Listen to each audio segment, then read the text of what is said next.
I built my business on Social Security seminars with White Glove. I started my firm in 2017 on the back of a giant 2 years of experience working as a sub-advisor for someone else. And then I built my entire business on Social Security seminars.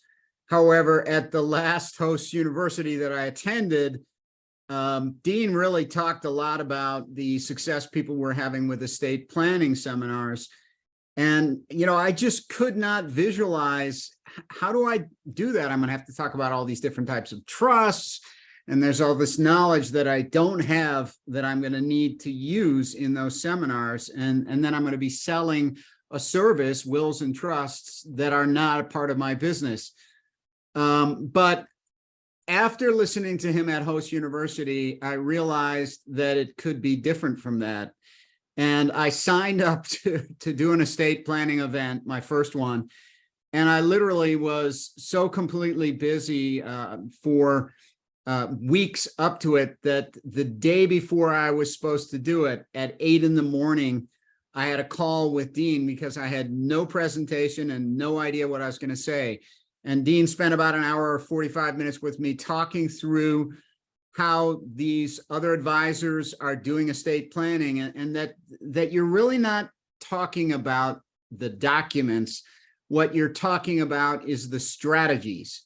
And the strategies are something that I do all day long. Primarily, they're tax planning strategies to lower the volatility in your holdings, strategies to get the best outcomes from your assets in retirement. So once I understood that I didn't have to know all the ins and outs of all the different kinds of trusts, and once I spent an hour or a little less than an hour with Dean talking about how to put this together, I put together a PowerPoint that day, and the next day I presented it, and we had extraordinary outcomes on that. We signed up a lot of first-time visitors, and since that event in January, we've literally brought in over $74,000 of immediate revenues, and that's things like fixed index annuities or commission-based products. And then we've brought in enough new assets under management to generate over $14,000 a year going forward.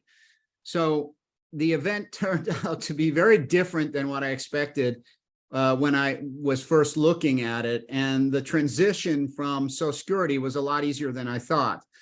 In terms of the people that I saw at estate planning, what happened was that people who were older a little bit, on average, our average age for our estate planning seminars, and we just done 2 sessions, so 2 events, our average age is about 70. Now that's about 8 to 10 years older than our average age for Social Security attendees. So people are coming in looking at their Social Security in their early 60s.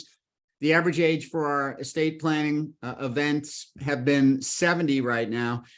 But we've had much more success with these older attendees than we have with older attendees to Social Security events. We've brought in, I've got a new client who's 82 years of age. We've brought in clients, obviously, in upper 70s. So we've had good success in bringing in as clients older attendees, or capitalizing, closing on older attendees than we had with Social Security. And in fact, I can give you a little bit of the numbers if you'd like. On that first event that we had in January of this year, as I said, $74,000 worth of immediate commissions. And when I say immediate, that's occurred over the last 8 months, literally. We were writing business yesterday, so it's August, from someone who became a client a few months after the event in April. So it was a January event, and has been shifting different accounts over through yesterday. So we brought in $74,000 in commission income, and as I said, over $14,000 a year of expected AUM going forward. So that's a residual income. If I do this business for 10 more years, there's $140,000 of commissions there added to the 74 that we took in this year from commissions for one-offs. On that group, we had 7 closed clients in the end. And again, the average age was 70. So a different dynamic than Social Security, a very, very good return on our invested money. We invested $9,424 in those first seminars. That's what we paid for those seminars. We've got a 7.9% ROI on that.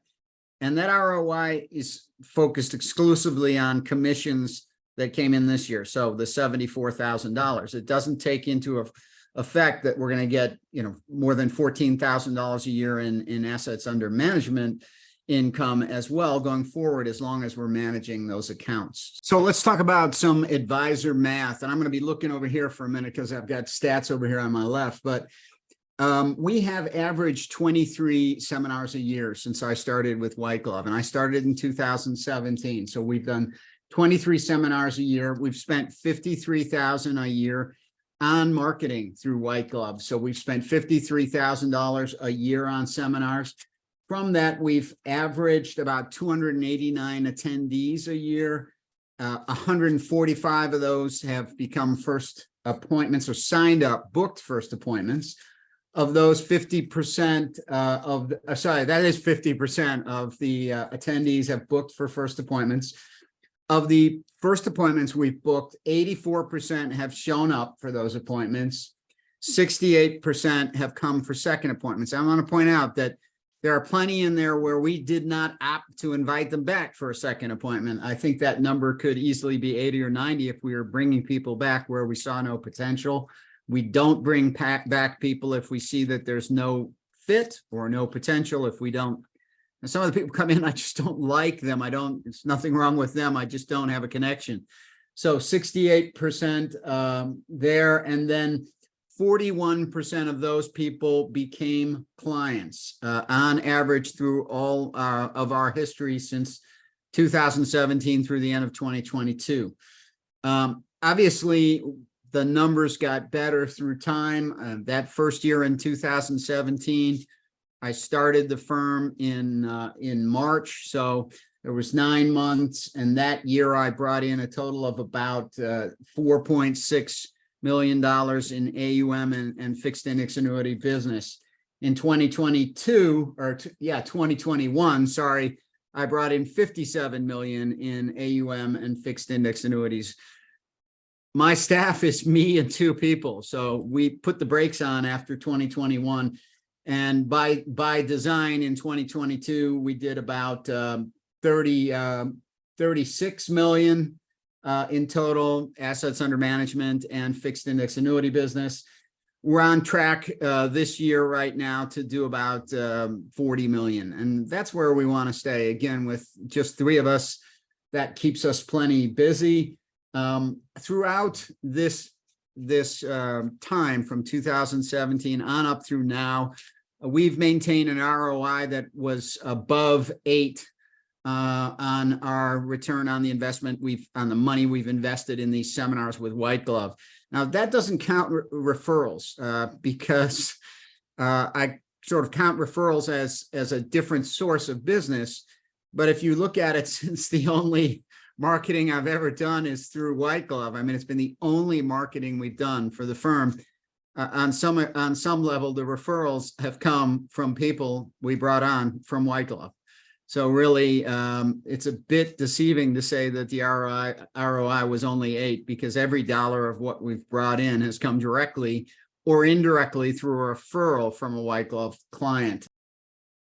So one thing that's worth noting is that I have seen advisors talk at events, and it sounds like, they have a 3-week process, 2 meetings or 3 meetings, and these people are clients immediately. This isn't the way it usually happens in our office. I am literally closing people from the January event, estate planning, in the last 2 months. Not everyone becomes a client immediately, and our process is a little slower than 3 weeks and you're a client. We are often booked out a couple weeks at a time, so it takes 2 weeks to get someone in for a first appointment, and then another 2 weeks to get them back. And usually we are closing on a 3rd or 4th appointment. So I've heard people talk about these second appointment closes. Good for them. That's not typically the way we get it done. And in fact, I mean, we have had people come back into our office that came this year, that came to seminars in 2017. We are sending emails regularly to everyone who's ever attended our seminars. We're following up. We record the seminars. So we've got a recording of Social Security seminar, a taxes and retirement seminar, and now an estate planning seminar recording. And when people don't show for that, we'll send them a link to the recording so that they can participate in what they missed. And we have certainly converted a lot of no-shows over the years that, watched the recording, or we sent them an email letter, newsletter every week or two to keep in touch with them, and they come back and become clients. That is not at all unusual for us. So we have a long lag time, and we keep in touch with the leads, and that has worked out very, very well for us. So I think it's worth adding a little background about me, or a little context about me and this firm. I often go to a lot of advisor training events and see people up there on the stage, and they're showing their staff of 30 people, and they're, some college football star who's run and sold 4 different businesses. Me, I'm a very regular guy, right? Not particularly tall, not particularly handsome, not particularly smart, not particularly anything more than the average advisor. But what I do is work hard, and I've learned my trade. I understand how to talk about taxes in retirement. That is a key part of the estate planning seminars. So I've put the work in, but I'm a regular guy with a small office that consists of me and 2 employees. So I think it's important to add that what I've done isn't special, because it's not. It's just about effort and knowing your trade. And anyone can replicate this. Literally anyone can replicate what I've done. It's not super extraordinary, and it's not driven by characteristics that you can't replicate, right? This is something anyone can do.